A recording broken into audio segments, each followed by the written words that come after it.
All right, let's talk about the source now. We've had a few videos looking at various aspects of the filter in the source filter model of speech production. Now let's dig into the source, a topic that's near and dear to my heart. Uh, there are a lot of ways, both natural and artificial, to pour acoustic energy into the vocal tract to be shaped by all those things that we've been talking about in the filter. In normal speech, some sounds, fricatives, have a source associated with the point of constriction. Most other sounds, however, get most of their energy from the larynx. So let's go there. Um, Remember those phonations that we looked at a couple of modules back? Well, we're going to go through those here. And we'll start with modal voicing. That's normal voicing.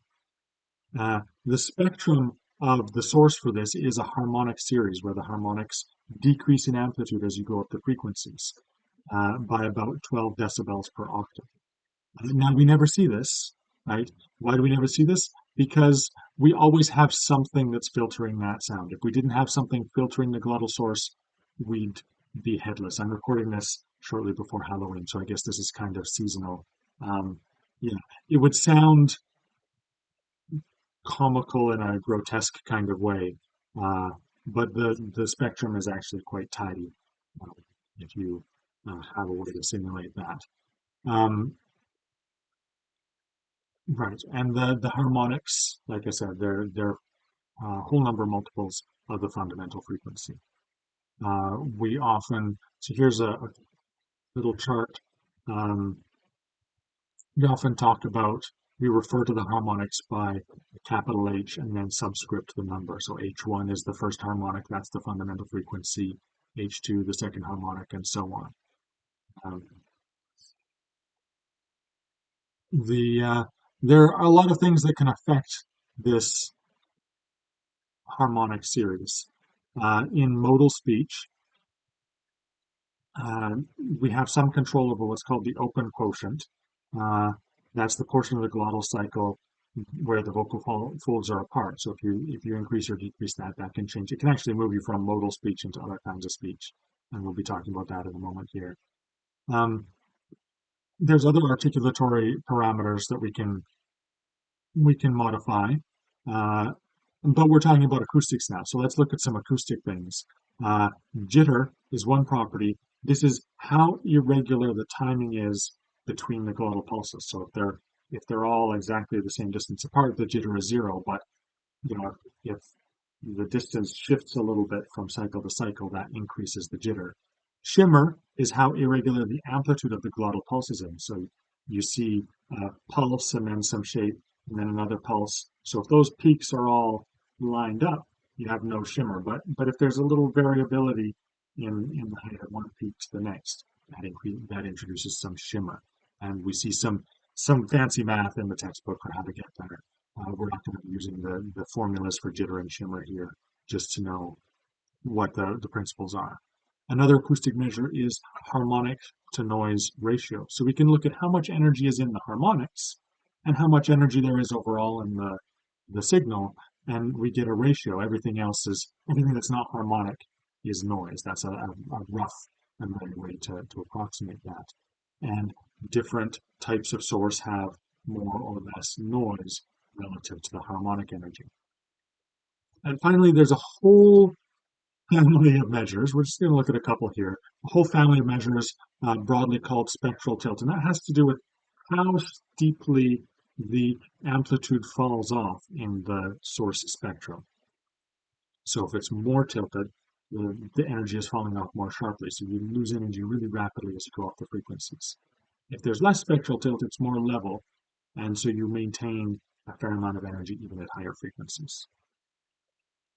And just for some references, modal voice tends to have low jitter, less than 1%, and low shimmer, less than 7%, according to the textbook. Harmonic to noise ratio around 25%, slightly higher for women, slightly lower for men. Uh, and uh, and yeah, so uh, yeah, just to dig in a little bit with spectral tilt. This is complicated because, as I said, we're using it to get an idea of what the source is like, but we have the filter overlaid on that, and the filter is going up and down. So depending on where and how you measure it, the filter can dramatically affect how tilty it looks because of the properties of the filter rather than because of the properties of the source, which is what you're interested in. And there's various ways that people have tried to get around this.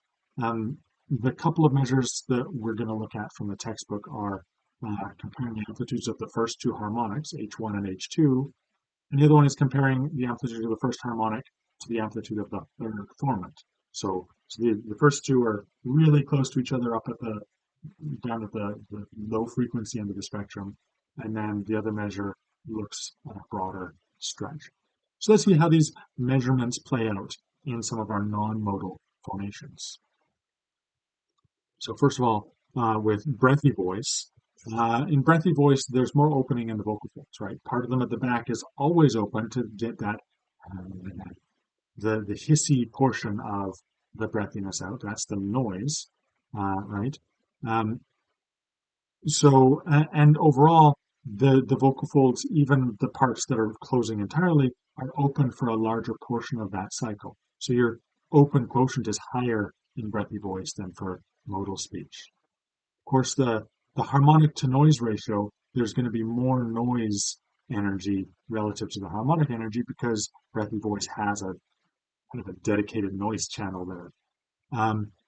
We also find on the spectral tilt measures that breathy voice has a higher H1 to H2 measure and a steeper decline from H1 to A3, A3 being the amplitude of the third formant.